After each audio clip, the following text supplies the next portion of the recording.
Hello everyone! Today I want to talk with you about something new that I'm going to try in the world of board gaming. I'm going to try creating a ranking system for what makes a game great, and we're going to see how it goes. So I've got 10 different points of criteria that I'm going to cover. What I'm planning on is creating overview videos of board games, and at the end of the overview I intend to then rank each game based on these 10 different criteria. Each item will be worth up to a value of 10, thus making the total score up 100 if everything were scored at a 10. So as I go through each of these, let me know your thoughts on if you think I'm missing something or if you think something here doesn't really fit very well. Without further ado, here are my 10 different points about a game that can make it great. Number 1 is agency and control. Now, I think it's okay to have luck in your games, but personally, I tend to enjoy games a lot more when I have more control over what is going on in the game. The more agency I have, the more choices I can make, versus how much luck there is in the game. I feel like that can really make for a better game if I can control what I'm doing and control what's happening. Number 2 is balance. I think it probably goes without saying that balance is important for a game, especially when it's competitive. If the game isn't balanced, you'll likely end the game where players have a wide range of scores, and it's also possible that one of the players might feel bad at the end of the game. I've had games where sometimes I've fallen behind, and no matter what I do, I can't catch up.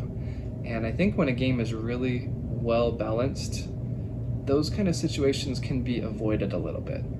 Number 3 is components, and really what I mean by that is just the overall quality of the physical game itself. The components, the board, the box, the rule book, everything. If the quality of the components is high, it's a little bit more of an enjoyable experience.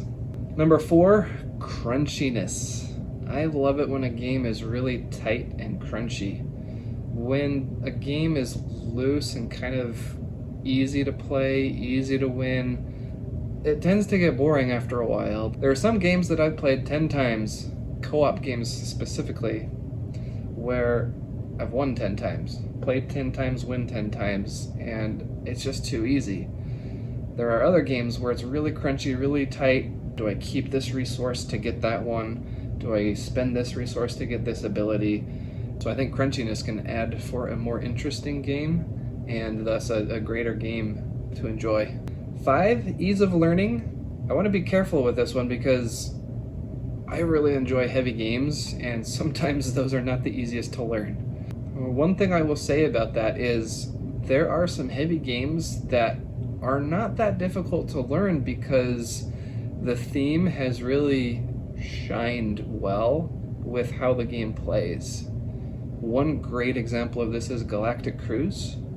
When you play Galactic Cruise, it's really easy to learn what you're doing because everything you do in that game just makes sense in a physical world. So on the game board, as you perform your actions, it makes sense. So while it's kind of on the heavier side of games, learning how to play is not that difficult. Next up is interesting decisions. This can kind of go hand in hand with a game being crunchy and tight, but there are some games where the decisions that you get to make are kind of not that interesting. They may not have a high impact on what's happening. I think when the decisions are interesting in the game, where some decisions have a really high impact on certain things, it can really make for a more enjoyable experience. Next up is mechanics. This one can be tricky because you'd want this to be rated based on what you love. One of my favorite mechanics is worker placements, but I really enjoy just about anything for the most part. And then another aspect with mechanics that I think can make for a really great game is seeing how the game designers and publishers can use different mechanics to create something unique and kind of a new spin on things and a different kind of experience with it. The way you can combine mechanics to form something new or form something that feels fresh or interesting. Number 8 is overall satisfaction. After you've completed the game, you've played through it, how do you feel? Did you feel like you had a fun time? Do you want to play again? Do you wake up the next day thinking, man, I want to go play that again? That obviously is an indication that it was a great game. Number 9, replayability. There are some games that are highly replayable, and there are also some great games that don't have a lot of variation but still feel replayable simply because you just had a good time. Having variable player boards could be the only thing that makes the game different each time, but that sometimes can be enough. One game in particular I think about with that is Castles of Burgundy. If I'm remembering correctly, really the only variation in that game is, which player board you're using and where each type of tile can be placed. But that's enough of a variation to make it interesting each game because it changes your strategy. There are other games where a lot of variation occurs. One game in particular I'm thinking of is Gempire: Zarmon's Demands. At the time I'm recording this, that game's not published, but you can still find it on YouTube. It is a highly replayable game. Pretty much 2/3 of everything that occurs in that game varies drastically from game to game, and that can make for a really interesting game. The last item I want to look at is weight. How heavy is the game? What is the weight of the game? And this should be judged based on what you like. What weight is your target weight? Some people prefer really light games, some like them really heavy, and some like them just kind of in the middle. I'm the kind of person who likes mid to heavy. That said, a light game can still be fun for me too. There are some games that lose my interest if they're just too light, so weight is something that can vary from person to person. So those are my 10 different points of what I think can make a game great.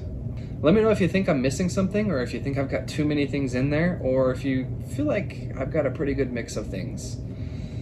I'm going to try this out and see how it goes. I'll do an overview video and then rate the game based on these 10 points and see how it goes. Thanks for watching, and I'll see you soon.